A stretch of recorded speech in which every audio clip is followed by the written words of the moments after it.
Welcome to Drawfee, where we take your dumb ideas and make even dumber drawings. I'm Caldwell. I'm Nathan. I'm Willie. Guys, Willie is joining us today for a very special episode of Drawfee. Today's suggestion is not a suggestion at all. It's a product. Whoa. That's right. A new paradigm for Drawfees. Please send us things. Yeah, if you're a company, send us a thing. Phase 3 of the Drawfee cinematic universe, where people send us stuff and we use it. Yep. Today's product comes to us from Wacom. They sent us one of their new bamboo sparks. Very nice of them. It's very nice. It's very cool. It's essentially like a drawing pad. It's a sketch pad you can draw on and then instantly translate your drawings into your computer. It's like in the movie Tron when Jeff Bridges goes inside a computer, except now that can happen, but with your drawings. It is also like the movie Tron in that I don't know how either of them work.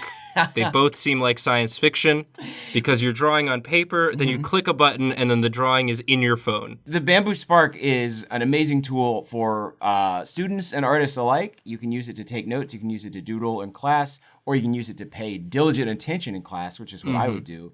So in the spirit of that, we've asked our friend Willie Muse, the schoolboy rascal of the College Humor and Drawfee and Dorkley offices, respectively. Forever schoolboy, Willie Muse. Forever a schoolboy, to come on the show and regale us with a tale of his school days. And he's actually going to draw as he talks about it. And then it will be our job to take his chicken scratch and render it into some beautiful goose doodles. I guess that's the evolution of chicken scratch. Yeah, goose doodles. I would say you're being unfair to both chickens and geese. I cannot draw. I cannot stress that enough. Well, that's the challenge. We're all learning together. That's what this is the spirit of the episode, Willie. It's back to school time. With the bamboo spark, anyone can draw. That's true. Hey, is that the slogan? That's very good. I don't know. It should be. Well, enough chatter. Willie, get into it. So Nathan and Caldwell were asked to tell a story about an embarrassing school moment. And, of course, they immediately thought of me to do it. So I thought of the time in, I believe it was first grade, when as we all remember, we had back-to-school photos, which were super fun. And the photographer, being cool like he was, decided to say, hey, kids, after this next one, we're going to take a silly one. You gotta. I just heard silly one.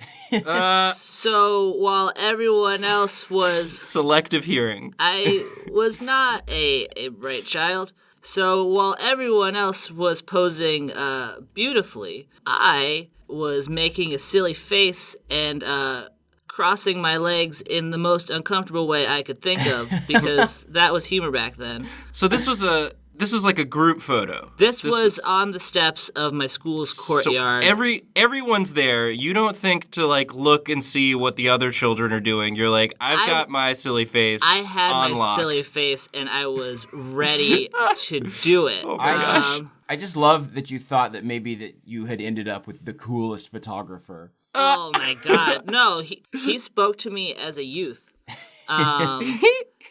But the kicker to all this is that, for some reason, this was not the only photo we took, but it is the one that they chose. And so those are feet. What you've drawn here is like you've configured your feet in some impossible formation. I think that's why they kept this photo, because they were like, what is he doing with his legs? They're a perfect pretzel. Literally everyone. And it was a class of 50, 60 kids. Oh, wow. I can't believe you're going to draw 50 and 60 kids. Yeah, you're going to draw all 50. Yeah, I was on front row center. So I essentially ruined the picture, but they either did not notice me or wanted to shame me for the rest of my life, because I went back to the elementary school and it is hanging there as the class picture that we are to be remembered by. So here's my class photo. Okay. I think we're ready to watch the magic happen. Okay. Right? Yeah. I'm excited to see this. Yeah, this is very cool. We just happens. We click this button, and where does it go? In real time, the picture downloads onto my phone, onto the Bamboo Spark app. And this is great because now you've just got this picture forever on your phone to remember Willie by. And there it is. Back in the day, whoa! There it is. That's happens. insane. It's so quick. It's so quick. It's so fresh. It's so clean. Well, Nathan, is it time to get roaring on this thing? Yes.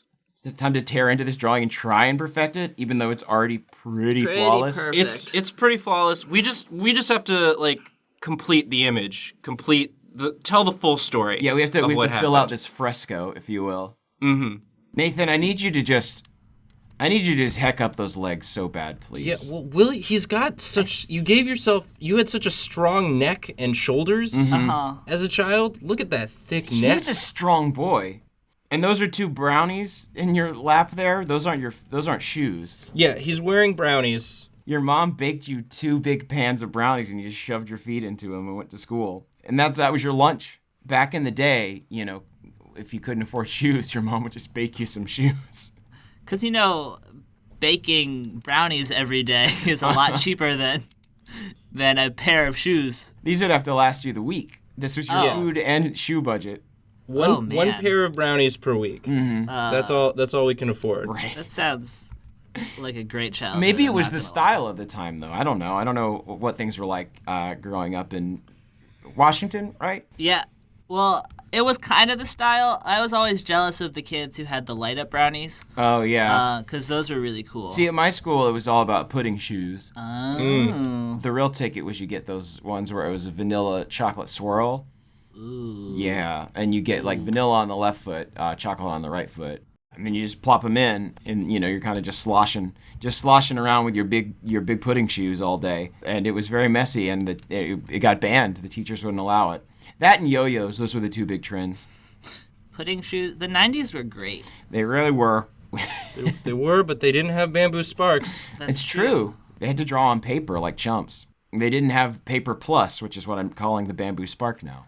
So I guess you're adding in the stairs here. Yeah, I'm trying to straighten them out a little bit. Although, I don't know, I kind of like the melty stairs. I think that the stairs are melting as reality warps around this new vision of perfection. That's fair. Okay, so let's stick with the melty stairs. What did you do to these stairs, Willie?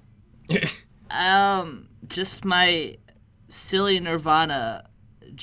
It looks like you're sitting on 3 Twix. This is dessert school. You have your brownie shoes. You got your Twix stairs. Twix staircase. Did you do that? Was that part of your ability? Was you made a face so silly that it kind of like made everything else silly around it? It kind of created like a Wonka-esque chocolate factory. Oh, man. It all happened in less time than it takes to capture a photo, because if you look at the photo now, it just looks like a weird kid who didn't listen to instructions. But what I was actually doing was altering the fabric of time and space to create a magical candy world for all the children to enjoy. To me, this is basically like if someone said, hey, you know that movie Akira? Well, what if it was Akira, but instead of like turning into a freakish muscle baby, he just made everything chocolate and candy and sweets and gummies.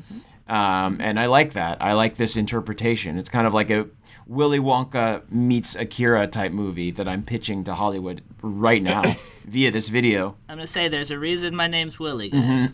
And it's all coming together. Oh, my goodness. Nathan, do you have any more details to add, or can I hop in here? No, I think this is really bringing back some class photo memories for me. Just looking at it. We've all been there. Caldwell, you finish this up. Well, first and foremost, I am going to add the last detail, which is, everyone's nose was bleeding. Oh, sure. The thing is, it looks like blood. It's not. It's red vines. Oh, yeah. It's melted red vines. Yeah, Willie, I'm so impressed. I had no idea you had these powers. Yeah, you didn't know I am the Alpha and the Omega. I feel like we've been tiptoeing around that on the show for a while. A little bit. I am a superhuman god. So, I think it's pretty clear why the photographer chose this photo to use. I mean, he had captured something. He probably thought he could submit it to, like, a Ripley's Believe It or Not. Like, I found the silliest kid who used his silly face to turn everyone in his school into candy. But they just wanted to put it up at the school. Right. But they put it up at the school. And, like, this photo, it's just, it's so perfect. It's like, it represents the best humanity has to offer. I'm just going to write in very tiny here, Silly Willie, the title of the photo. Most school photos, like, they list the names of all the kids, but this one, Willie's clearly the most important. Yeah. And you can see this is kind of like this is all that's left, you guys. When we've all crumbled into the oblivion that comes for all man, this is all that's going to remain. And like I'm actually going to draw like this is the you can see this is the wall of the school. It's still standing, but like just barely. Oh, this is in the future. Yeah, this is years in the future. I'm envisioning like we're kind of telling the tale of like an Asimov-esque science fiction story where like aliens stumble upon this photo in the future and kind of have to like piece back what happened. Because this was kind of the last moment. It's like in a video game when like you see something like this and you're like, oh, this is where it all went bad. This is where it all broke bad. Oh wow, everything is on fire. Yep, it's no good. Oh no. May I just say, I think that more episodes of Drawfee should revolve around me conquering the world. Right. This is definitely what we told Wacom we would do. Yeah. We were, we're going to start off talking about awkward school moments and their product that they sent us. But, don't be surprised if we end up veering off into a post-apocalyptic candy nightmare. I think this is very relatable. Don't you guys hate it when, don't you hate it when it's class picture day and you accidentally unleash your full psychic potential on your classmates? Well, can I say one thing? That there's one way and only one way to prevent the oncoming onslaught that I will rage on this world. There's still time? Are you saying this is like a vision of a future that we can avoid? Well, if everyone goes out and buys the bamboo spark, oh wow, nice. Everything will be good. Well, yeah, because the bamboo spark, like we've said before, is a piece of science fiction. We don't know, like we've demonstrated one of its abilities, but we don't know what sort of anti-psychic candy monster abilities it might display. Again, I have no idea how it works. It doesn't seem like something that I thought would exist in my lifetime, where you press a button and a thing you drew on paper becomes digital. Every time Nathan looks at his phone, though, he does accidentally drop it. He screams and drops it. I get startled easily by technology. That's true. He's a bit of a Luddite. So you're saying that, like, in the future, like maybe these aliens or, like, we ourselves have sent a message back in time to be like, and we've sent it, like, psychically to ourselves. Maybe Willie is feeling bad and, like, in the future, Willie is psychically sending a message to himself to be like, hey, I messed up. Like, I feel bad about enslaving all of humanity and turning them into candy monsters. Wow, future Willie It's a Terminator gets nice. Situation. Yeah. Or I maybe start mean and then I get nice. Oh, you're like a Sour Patch Kid. Sour, then sweet, then gone. Except never gone. No, never gone. Sour, sweet, forever, eternal. Willie is currently floating in space, entombed in like a kind of giant Sour Patch chrysalis. Yes. Kind of like, that big baby at the end of 2001. Right. That's kind of what he's doing. That baby was based on me. Right, it's true. Most of science fiction, most speculative works are your just psychic tendrils influencing society, trying to prevent this moment from happening. You're just reaching back. It's the guilt of this is what the name of the short story would be called. It'd be like the guilt of the candy god or something like that. Candy God's Lament. Yep, there it is. This is what they wanted, right? Yeah. Candy God's Lament. Beautiful. Bravo. Brava. I think that's gonna wrap it for us, right? I don't see what else I could possibly do here. Well, let's once again thank Wacom for sending us their bamboo spark to try out. That's very cool. And also, just in general, we wouldn't be able to do Drawfee if it weren't for the products that Wacom makes, specifically the Wacom Cintiq, which is what we have been drawing on for the majority of this episode. Yeah. There is a link in the description of this video where you can find out more about the bamboo spark, specifically how it might suit your needs for back to school. And we encourage you to check it out. Yeah, guys, thank you so much for watching. Wacom is really just legitimately the best product out there. I love it. I use it every day. People ask us on every video what we use to draw. It's Wacom. Yeah. If you're looking to get into drawing, I recommend picking up, especially the bamboo spark or the Intuos or one of the other bamboos. I think all the bamboos are great for budding artists. And you can use that to send psychic messages back to yourself. Yeah. The power of art. Well, guys, this is going to do it for us. Thank you so much for watching, and Willie, I'm very sorry for whatever I've done, and please forgive me. Please don't turn me into one of these candy monsters. I'm sorry, we're sorry. We're sorry.